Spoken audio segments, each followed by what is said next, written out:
Mesdames, Messieurs, bonjour. C'est la 52e séance du Salon financier. Emmanuel Derial pour la présentation. Aujourd'hui, nous allons analyser l'injonction faite par le président américain au président de la Réserve fédérale américaine pour baisser les taux d'intérêt directeurs. Le dollar américain a atteint son plus bas niveau depuis 3 ans après que Donald Trump a exigé des baisses de taux d'intérêt et qualifié Jerome Powell de loser dans un message publié sur les réseaux sociaux. Le président américain Donald Trump a intensifié lundi la pression sur Jerome Powell, le président de la Réserve fédérale américaine Fed, pour qu'il réduise les taux d'intérêt, le qualifiant de loser et mettant en garde contre un ralentissement économique.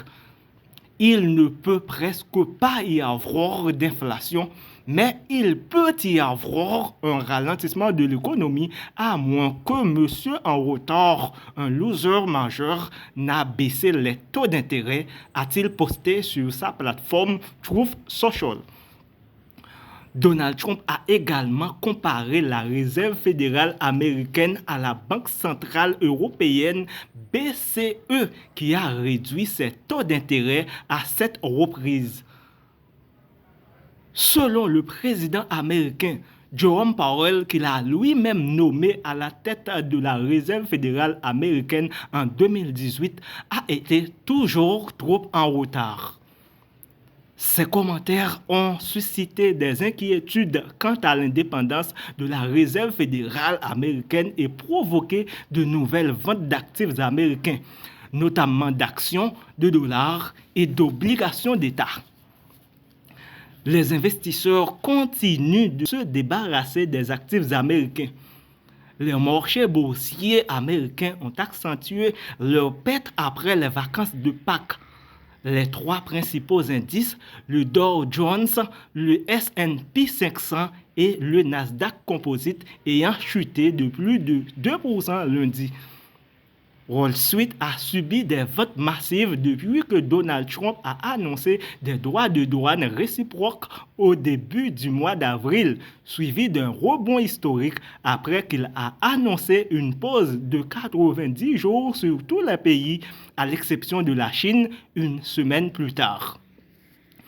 Toutefois, l'attaque de Donald Trump contre Jerome Powell soulève de nouvelles inquiétudes quant à l'indépendance de la Réserve fédérale américaine et pourrait menacer la stabilité plus large du système financier mondial. Selon Michael Brown, stratège de recherche principal chez Pepperstone à Londres, un renvoi de Jerome Powell entraînerait une énorme injection de volatilité sur les marchés financiers et une sortie spectaculaire des actifs américains. Si cela devait se produire, le statut de réserve du dollar et la valeur refuge des bons du trésor seraient anéantis, probablement de façon permanente dans les 2 cas, prévient-il. Jerome Powell met en garde contre l'inflation causée par les droits de douane de Trump.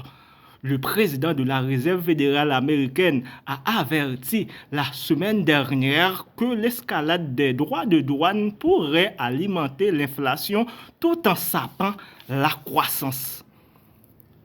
Face à cette incertitude, il a déclaré qu'il préférait attendre un éclaircissement avant d'ajuster les taux d'intérêt. Pour l'instant, nous sommes bien placés pour attendre une plus grande clarté avant d'envisager tout ajustement de notre politique. Maintenant, est-ce que Jerome Powell devrait obéir aux ordres du président Donald Trump? Ou encore, est-ce que l'ouvrier doit travailler au goût du maître d'après l'adage? Nous avons parlé un peu de la politique monétaire dans l'une de nos séances. Nous avons dit que la politique monétaire consiste à utiliser la relation entre taux d'intérêt et investissement. Quand l'économie ralentit, les banques centrales peuvent diminuer les taux d'intérêt directeurs qui sont les taux d'intérêt de court terme qu'elles contrôlent pour stimuler l'investissement des entreprises. Quand l'économie est en surchauffe et que l'inflation est élevée, les banques centrales peuvent à l'inverse augmenter les taux d'intérêt directeurs pour freiner l'investissement. Le président Donald Trump demande au président de la Réserve fédérale de baisser les taux d'intérêt. Maintenant, la question qu'on doit se poser, est-ce que l'économie est encore ralentie? La réponse est non. Donc, M. Powell ne devrait pas baisser les taux d'intérêt directeurs jusqu'à nouvel ordre. Le problème constaté dans l'économie américaine est lié au désordre créé par le président américain Donald Trump relatif aux droits de douane dont nous en avons déjà parlé. Merci de nous avoir prêté attention. Au revoir.